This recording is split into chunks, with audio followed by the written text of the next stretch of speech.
based on my yield and price to even begin thinking about this. And then I have here the difference between variable costs and fixed costs. As they dive into this, you'll see the examples, but the difference mainly here is that variable costs are ones that do change with the amount of production. Fixed costs are ones that stay the same. And those are broken out. Again, this is just so you see the anatomy of the budgets before they jump in with the examples.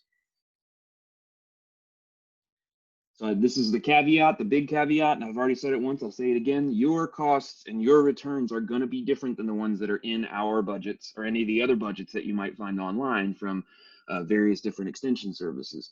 And so they're based on real attempts at estimates, but that's all that they can be. And you know, with 10 different specialty crop operations, there are 10 different sets of costs and constraints, and sometimes 10 different types of prices that might be expected. That's going to change based on your market. It's going to be change based on the volume that you're selling, all those kinds of things. And part of that too is understanding that your prices, you can't just necessarily put in one price for the course of the whole season and that be the whole story, because prices can sometimes change. And so you just click once just to emphasize again,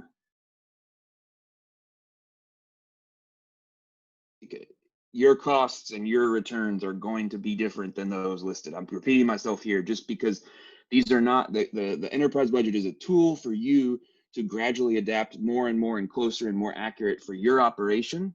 They are not necessarily just a perfect recipe to follow to ensure profitability. Go one more. This is a tip that I would have for you. We have some great budgets available through the Center for Crop Diversification, and Josh will make sure you know where to find those at the end. But there are lots of other great universities all across the country that have some of these in different places. And so this is just a quick tip. If you're searching for budgets or any other kind of information, and you would like to filter out information that is just from colleges and university websites, you can enter your search like this, and I have the example on the right, which is probably more useful. Tomato budget : site.edu. It's actually site:/.edu. But if you do that, it will filter out those results and it'll show you just things from, you can also do that in the search settings, but we would recommend always using university and extension budgets because in general they've been reviewed and there's a certain amount of reliability there. So to prime you before we start thinking, you know, if you're doing some other operation right now, maybe you're doing farmers markets or you're doing CSA or something like that, these are some ways that the costs and returns in farm to school might be different. The ways that this market channel, as part of a marketing mix, you might want to keep an eye on how these things might be different. Your packaging costs. Now, generally, there's going to be, and I know that McKenzie has previously mentioned that there are some standards that are required for packaging for different products. If you're going to have to invest in buying that type of packaging, that might be an additional cost. However, if you're transitioning from some really high dollar retail packaging, it might actually be less expensive, but it is going to be a difference that you definitely want to consider. If you're moving from some of those retail outlets that have a little bit of less expectations on the packaging and handling than a farm to school channel might have, you might have increased costs with packing, washing, those types of handling related costs. If you are having to deliver to one school or a whole bunch of different schools, your delivery costs are going to be variable, and it's something that you're going to want to consider. One of the big adjustments a lot of producers go through in adapting to these types of market channels is that the prices are different and generally quite a bit lower than those in like a retail environment. And I keep saying this because the majority of people we talk to, they're coming from, I do a farmer's market or maybe I do an on-farm stand and I'm thinking about expanding into farm to school.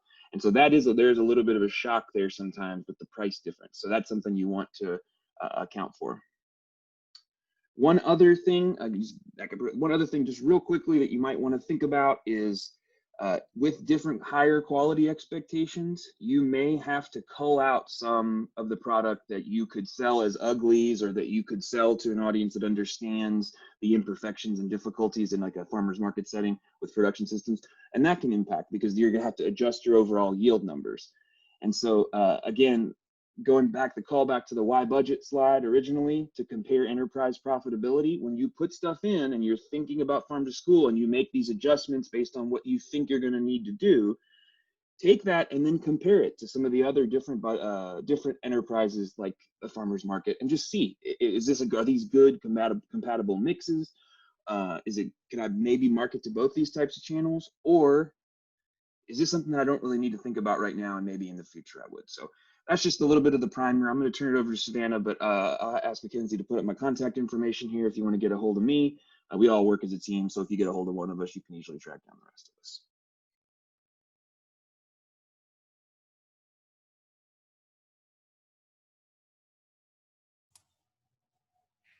Hey everybody, I'm Savannah. And so first, McKenzie, if you'll go to the next slide, we will talk about finding a budget that works.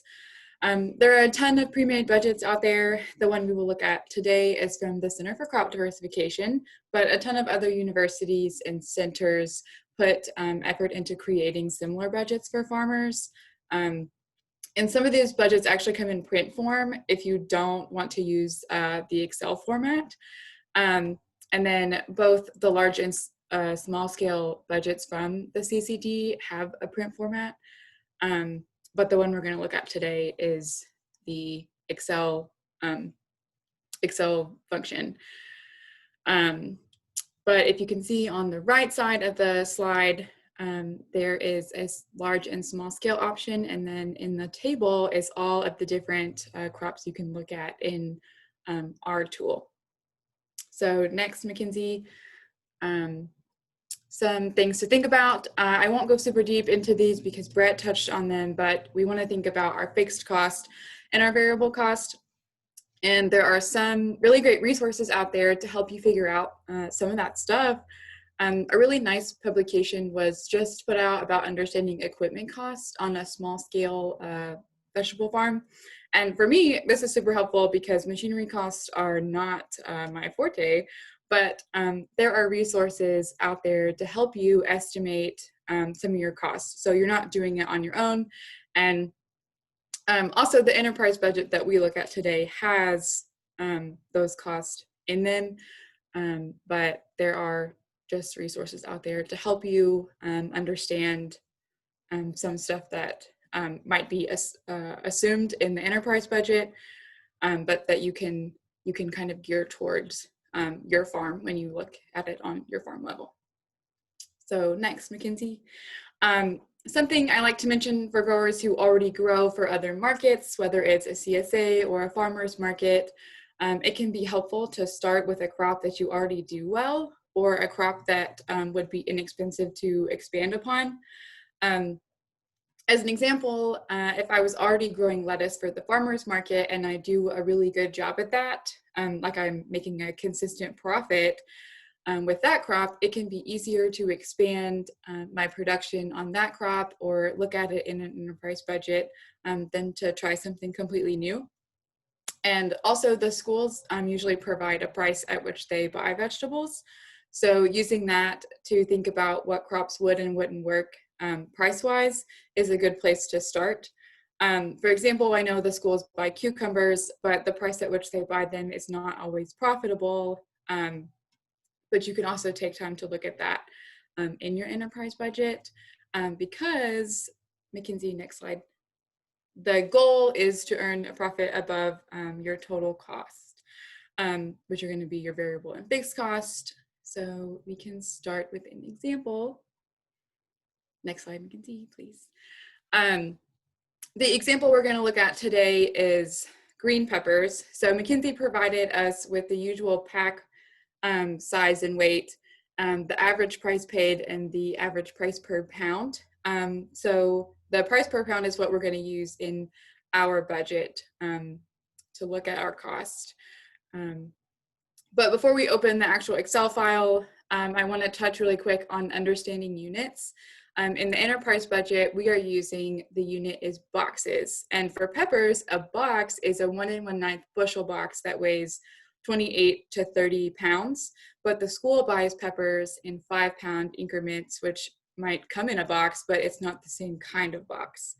So when we open the Excel sheet, we just need to make sure our units match, and I'll show that when we pull it up. But also on the right side of the slide, this is the print version of the small scale bell pepper budget for anyone interested in that.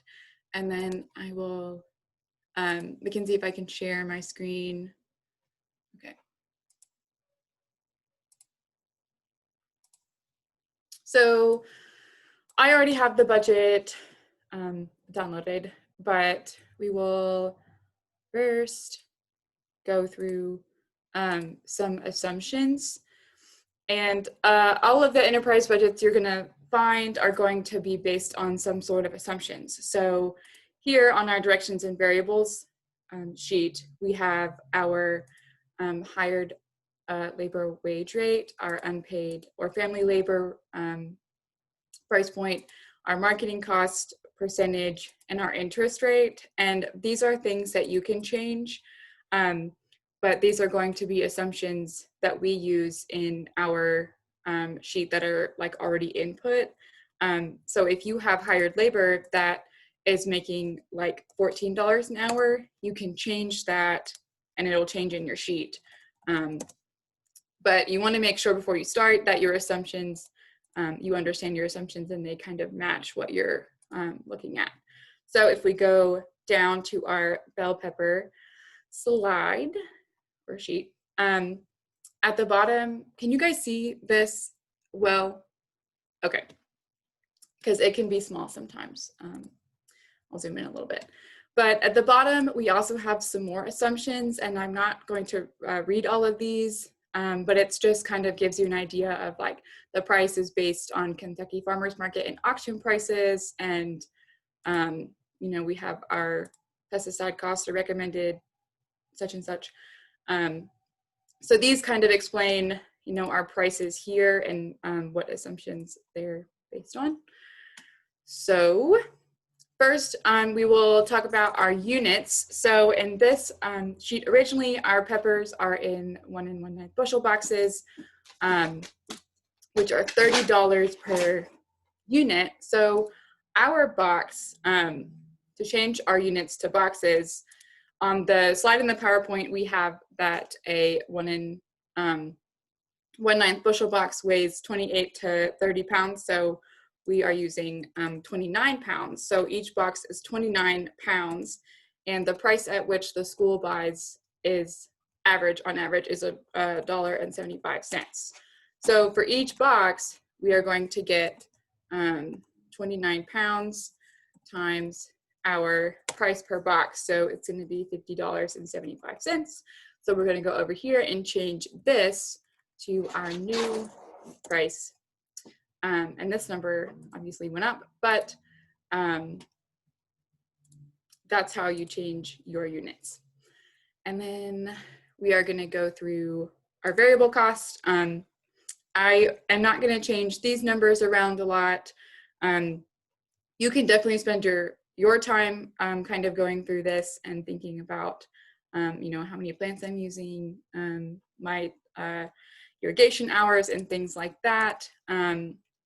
But I'm not going to change all of these because this price is not going to be your biggest worry. It's definitely something that you should think about, but it's not the bulk of your cost. So down here, we have harvest and marketing, which is the bulk of your variable cost. So right here we have boxes, and as Brett talked about, you know, these are the cost of your boxes, but it might not be the cost of the boxes that you are going to use when taking your product to the school, because these are going to be your standard boxes for 1 1/9 bushel boxes, but it's not always going to be the unit that the box that you take to the school, or the price that comes at. So these are going to be your harvest and marketing cost. And if you look, so there's some things in here that aren't, there are some things that aren't in here. which are going to be our delivery cost and any extra post-harvest handling cost or our new packaging cost. So for peppers, there's not a ton of extra post-harvest handling cost. They're not like leafy greens that have to be like cold storage and iced and things. But so we don't necessarily have to add a cost for that, but we should think about our delivery miles. Because if we add a little line in here that says delivery, and let's say we drive 30 miles to and from the school to the school, and we're getting 55 cents a mile, that is going to be a cost that is not originally in this number. So that's $16 for 30 miles. But if you do 90 miles for like more than one trip, you know, this cost is going to go up. And this is $50 right here. But I mean, you could go more than that. So this is a cost that can add up really quick that you should definitely think about, because our harvest and marketing costs are going to be a big portion of our variable cost. Right here we have our total variable cost, and then we have our fixed costs right here, and these aren't as bad, but we just want to think about all of the things that really go into this. And Tim, did you want to touch on delivery a little more? Well, I mean, that's a key point, and it often gets overlooked here. These are costs, what we would say, freight on board, FOB, the farm, but you have to think about what is it going to take to get this product to the school. And so if you're delivering, it might be in a pickup truck, it might be a van. If you're dealing with leafy greens, for example, you might need even a refrigerated truck or something to keep it cool. Those costs can vary. And as Savannah pointed out here, thinking about how far you're delivering, but even this gets kind of sneaky too, is how frequently am I delivering?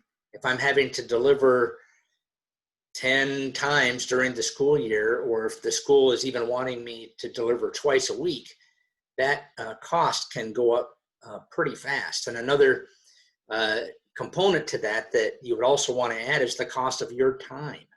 And so if you're putting in, even if it's just an hour per delivery and you're doing it twice a week, they're back unloading, whatever sort of communication there might have to take place, all those costs can add up. So just pencil those things out as you're trying to work toward what could be a viable price. You know, you'll see a price that the school will say, here's what we can pay.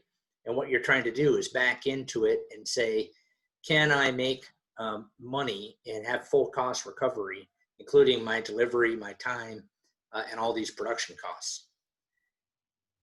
So that's what I would add there, Savannah. I think that's a good framework. Yes.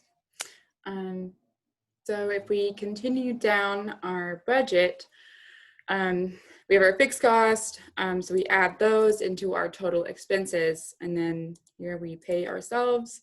Down here you can see that at $1.75 we still made some money, but we want to think about, like, what if we don't get $1.75 for our bell peppers? What if we get more than that, or what if we get less? So when we think about making money down here, we want to think about breaking even and the price at which we can sell something but still come out on top. And in this budget, you know, we can play with this number. So right now it's set at $1.75. Well, you know, what if we get $1.50 for our bell peppers? See right here, our total returns came down. But if we scroll down, we're making a little less money than we were at $1.75. So you can keep going down with this number if you want to. And I played with this a little yesterday, and 75 cents per pound is kind of that's where we're not making any money. We're not covering our cost, and the goal is to cover your cost. And but also to think about that you could have more variable cost or more marketing and harvesting cost or fixed cost than what's in this spreadsheet. So 75 cents probably is not going to be your break-even point, but for this example, it is. So we want to think about how sensitive we are with a price. Sorry, I'm scrolling around the screen. But we want to think about how sensitive we are and the amount of money that we can accept. Farm to school isn't really about making money, but we still want to be able to cover our costs. We're not gonna be able to do farm to school for a long time if we can't cover our cost. Tim, did you want to touch on this part anymore? Just sort of one last point here. I mean, Savannah's given this really nice example with bell peppers, but of course, very commonly you're dropping multiple products off at the school at a particular delivery, and so you'd want to be able to not just factor in those kind of costs per enterprise, but your delivery costs, for example, could be spread out over 3-4 different products that you're delivering all at the same time. So you want to be thoughtful with the can I make money there? But a big part of going through this exercise to identify your costs per unit is to be able to talk intelligently then with the school food service director, and to be able to show them, here's what it's going to cost me to produce peppers, cabbage, lettuces of certain kinds, according to the specifications that they're requiring there. And then you can, both of you knowing those costs and the prices that they're able to pay, negotiate much more transparently and effectively, and move toward a win-win marketing arrangement that's going to work for everybody involved. Yes. So this was kind of the example that I have for us to go through. And then McKenzie, if we can go back to the PowerPoint.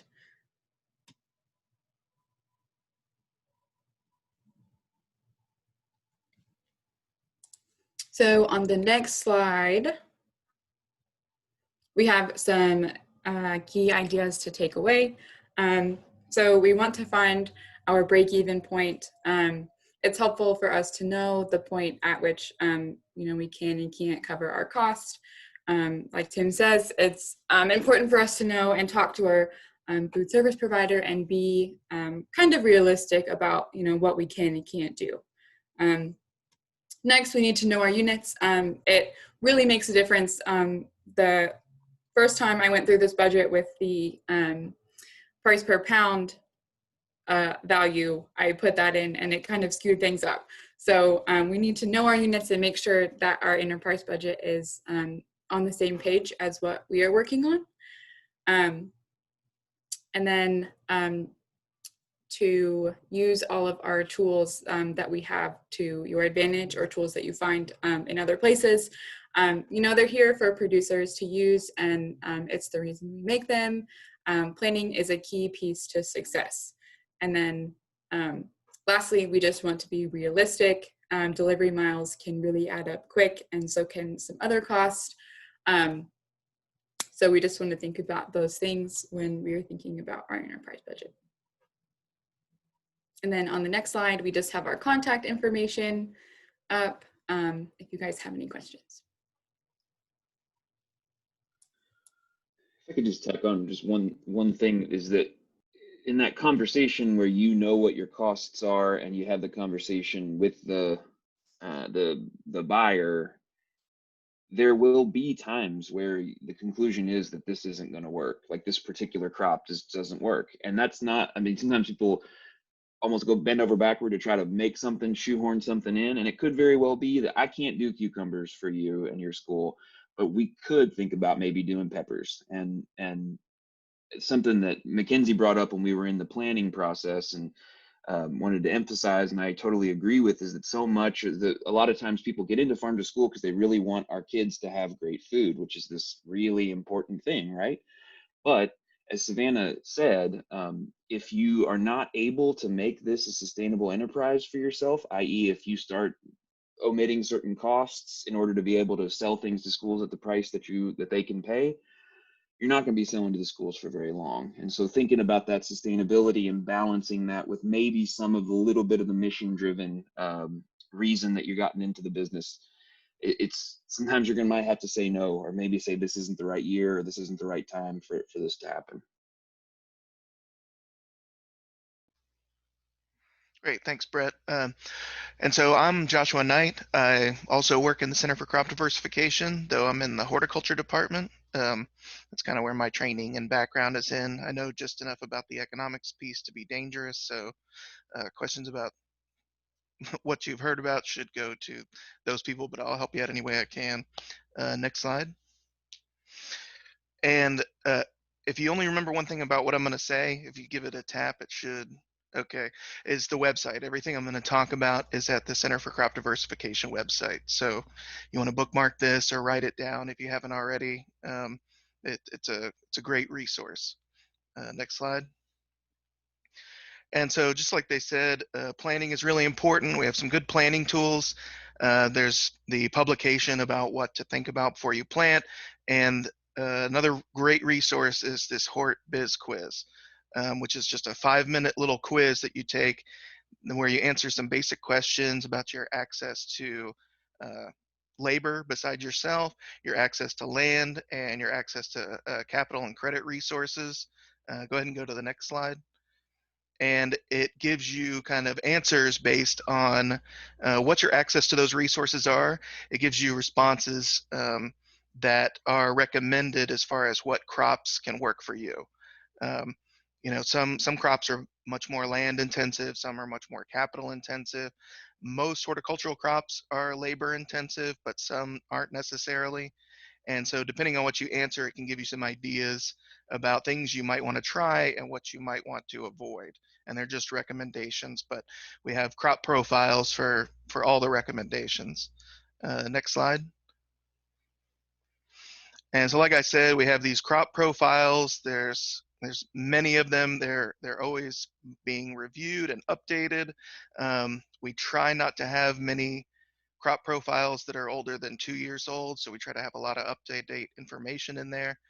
And so in addition to crop profiles, we also do system profiles of things like high tunnel production and even market channel production oriented systems like CSA or community supported agriculture. Next slide. Another great resource to be familiar with if you're in Kentucky or around Kentucky are the price reports. They're absolutely one of the most in-demand resources on our website.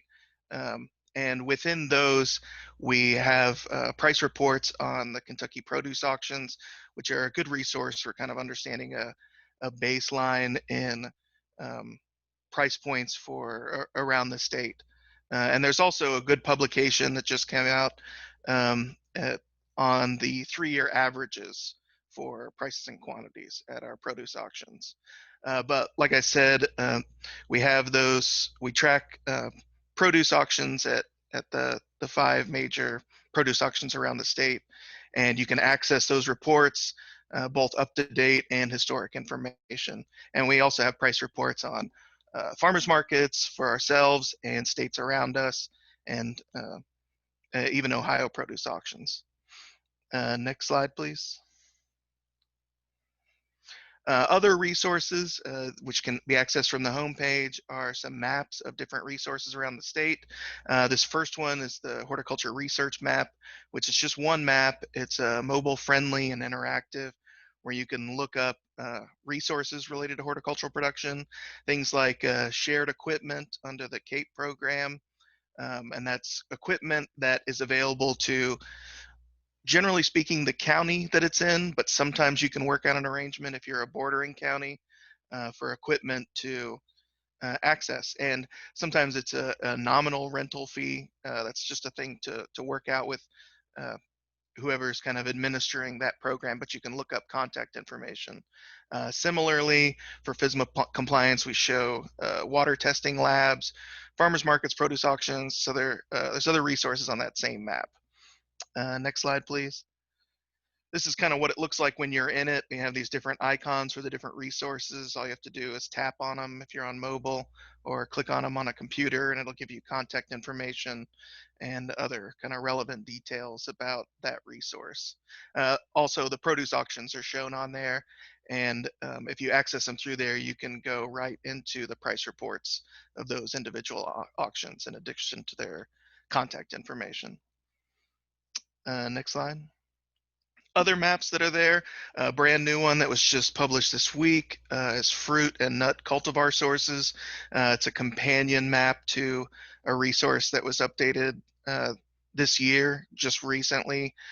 If you're in Kentucky and you're looking for tree fruit, small fruit, and nut tree resources or sources of cultivars that are recommended for commercial production in Kentucky. You can find them there, contact information, and you can see what cultivars they carry. We also have a map for agricultural service providers, including extension, county conservation district offices, NRCS, or NRCS resources, a lot of different agricultural service providers around the state, including K-Card and things like that. There's another map that shows our horticulture agents around the state. Not every county has a horticulture agent, but many do. I believe it's something around 30 have hort agents, and they can be a great resource for these kind of specialty crop production growers. There's also some static maps on there, meaning they're not interactive, but something you can look at that show annual or your approximate frost dates for growing annuals, kind of length of season. And then we also have a plant hardiness map if you're growing perennials to kind of see what zone you're in. Next slide. Another good resource that could be valuable if you're using or curious about high tunnel production. We have planting calendars for the different regions in the state that give you a lot of information. I won't try to really go through it here, but it gives you your kind of generally speaking windows for seeding, transplanting, and harvesting, as well as kind of your optimal growth temperatures, minimum temperatures. It also shows what plant family you're in. That can be pretty valuable when you're trying to figure out a rotation plan for your high tunnel with space at a premium. Next slide. And just because that calendar can be a little bit daunting when you first look at it, there's a companion fact sheet that tells you kind of how to get the most out of it. Once again, that's on the website. Next slide. There are also a series of recorded webinars that were done this year, and those they were recorded and you can access them. They're listed on the homepage of our website for the fall season. A lot of stuff having to do with kind of trying to set up marketing and setting up and maintaining market channels in this kind of era of social distancing requirements and things like that. Next slide. There's also a spring series which had a lot more, and again, these are all recorded and you can go through them. They're not very, I believe at most they're an hour, many are shorter. So just kind of relevant topics that came up this year. Next slide. Also, new videos. There's a YouTube channel, and all this can be accessed through the website, but really good resources. I'm kind of just trying to go through it. This isn't really comprehensive for what the CCD offers, but just kind of a highlight reel. But a lot of short and good video content on targeted to focus topics. Next slide. This is definitely something, if you're not already registered for our monthly newsletter, definitely go ahead and do that. You can find out about resources that are being updated, as well as kind of submissions on recent stories that are relevant to specialty crop growers and upcoming events and things like that. Brett just dropped the link in the chat, so definitely if you're not already subscribed to that, definitely do so. It's a great resource, and it just, I mean, we got a lot of different things, and this keeps you up to date on what's being updated and being working on, what's being added, and the latest news in specialty crop production. And next slide, yeah, there's my contact information. Definitely reach out to me if you have any questions about anything that I presented, or just any other questions. And if I don't know the answer, I can definitely get you in touch with somebody who can. Oh, and as Brett said, there is an Instagram. If you're in the Instagram, or there, you can follow us on that. And if there are any questions for me, I'd be happy to answer them. Yeah. But I'll turn it back over. So thanks, Savannah, Brett, Josh, and Tim for being here today and doing that presentation. I know that I learned a lot, so I'm sure our audience did as well.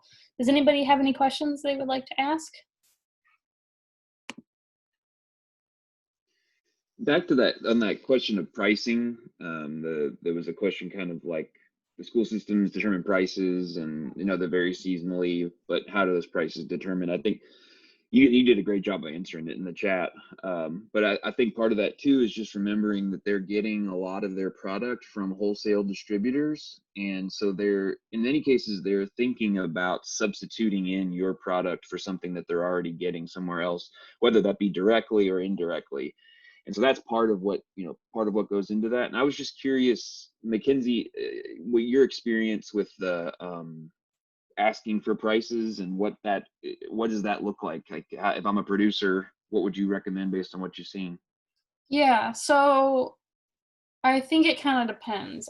In general, though, the schools are required to keep documentation of what they're buying and how much they're paying. And so that's really how I've gotten most of my information, is through Excel documents that they've given me. And then I have compiled to have like the average prices and everything. And, this is large quantities of produce if they're a big school district. Like the school district that I got the list from, they had purchased over $200,000 in produce during the time frame that they gave me.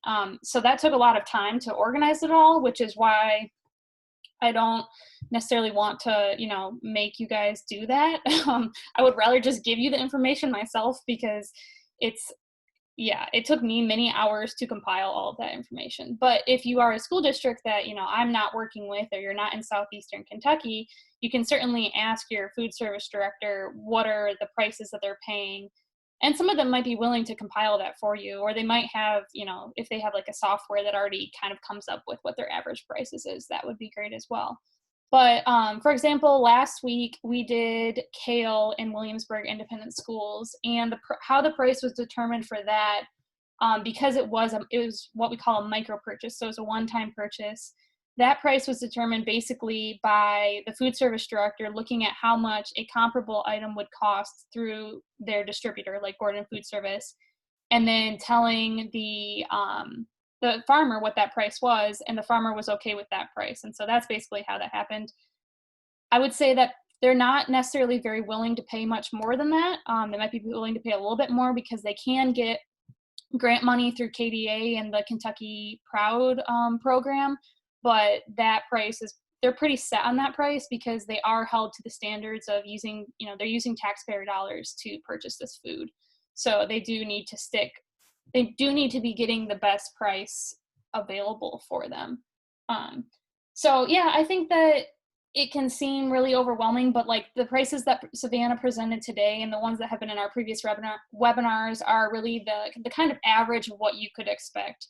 And then of course, if you have a high tunnel and can grow tomatoes late into the season, you might be able to get a higher price for that period of time, just because they might be paying Gordon Food Service a higher price. So, any other questions?